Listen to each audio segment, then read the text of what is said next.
and welcome to another episode of Tabooma Talks. Before I start, I want to apologize for missing last week's episode. You guys all know my first job and my first priority is as owner, coach, GM of Platonic Rapists. And last week we lost a key member of our organization, Aaron Rodgers, and to be honest, we weren't really in the mood to film any extra stuff. We were just all about business last week. So instead of filming Tabooma Talks, we panic traded Le'Veon Bell. After this, our other weekly video poster and owner of the Revolution, Christian, posted his weekly video with his pick'ems and as well as his team grades for all of our teams. Now, since I missed Tabooma Talks last week, I wanted to do something small to make up for it, and I decided on what I called Tabooma Talks Weekly. It might sound the exact same as what I'm doing right now, but it's not. It's a small newsletter, which you'll see below, and what it does is it just has the previous week broken down by matchup, kind of like what I usually do in Tabooma Talks, as well as other content like Christian's team grades whenever it comes up. I'm not sure if I'll do this every week or if I'll do it in unison with Tabooma Talks. I'll figure it out as the year goes on. I'm not sure, but let me know what you guys think and check it out below, like I said. Since our last episode, we had two trades.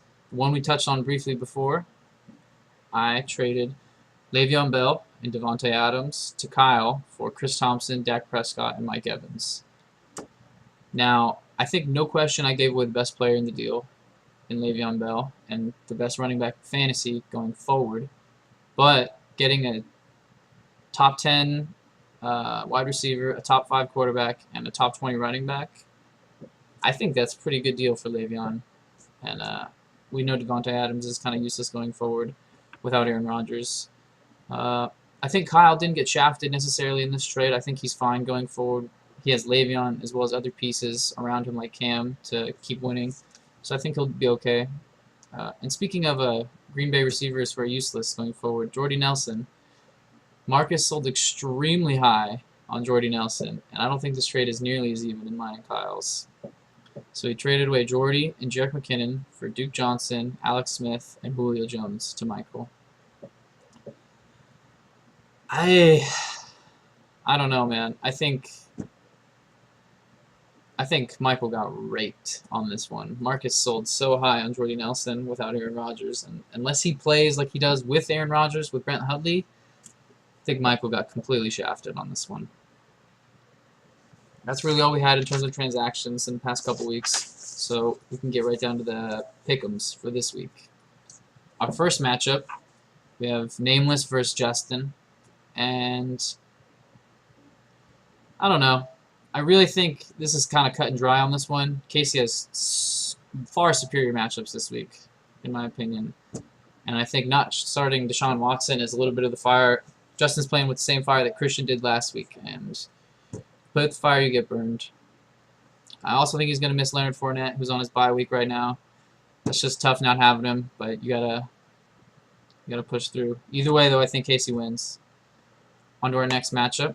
We have myself, the Platonic Rapist, versus Dave, Zero Decleters. I think I'm going to win this matchup. I like how my team's looking currently. It's a little bit more balanced. I'm hopeful as well for my recent waiver claim, Tyler Croft. I think he's going to score this week. I think Dave has some holes in his lineup. Breeze will still be Breeze, but I don't think it'll be enough. So I'll be winning this matchup. Our third matchup of the week is going to be between the Revolution and Papa Guinness. I think these are pretty close matchups all around. I think Christian's clearly stacked, but Mike is also somewhat stacked. I think something about the Seattle-Houston game makes me think it's going to be a shootout. So I kind of have Christian having an edge in the quarterback position, and besides that, I don't know. That's all I can really say is I just think that's going to be a shootout, and Russell's going to go off for him. Besides that, it's just he's stacked. That's really all I can say. So I'm going to give the W to Christian on that one. Our fourth matchup of the week is going to be between Threat Level Midnight and Gathering Gloom. I think what it comes down to is if I'll put my money on the Patriots this week against the Chargers. and you can bet your sweet ass I am.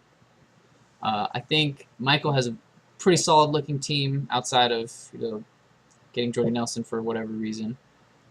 And he's not playing him, which I guess shows that he's kind of on the same page now, which is somewhat sad as well. Anyway, I got my money on the Patriots this week. I think they go off against the Chargers, and that'll be a high-scoring affair, which will in turn serve Gary a W. So our final matchup, and what I consider to be the game of the week, we have McAfrican Americans versus the tight ends. Turn me on. Kyle versus Marcus, a classic best friend match for the ages. Really, I think this one is pretty solid matchups all around. It's actually deserving of the game of the week for once. And I'm going to say the key matchup that I think sways it in either direction is Alex Smith versus Denver. I think that is a tough play, and although Alex Smith has been quite elite this year, I think Marcus would be wise to look elsewhere against Denver. And because of that, I'm going to give the edge to Kyle this week. So that's all I have for Pick'ems. A last thought before I end the show. I want to say I want to give props to the commish for posting 2 weeks on time his commish message, while last week I was a no-show. So he picked up the slack, and I just think it was good that he did, because as a league we got to keep it up, and even though I've been kind of the face of pushing us, I want, even when I slack, someone's got to keep me honest, and the commish was there to do so, so I thank you for that. That's all I have for you guys this week, so I'll see you guys on the next episode of Tabooma 2.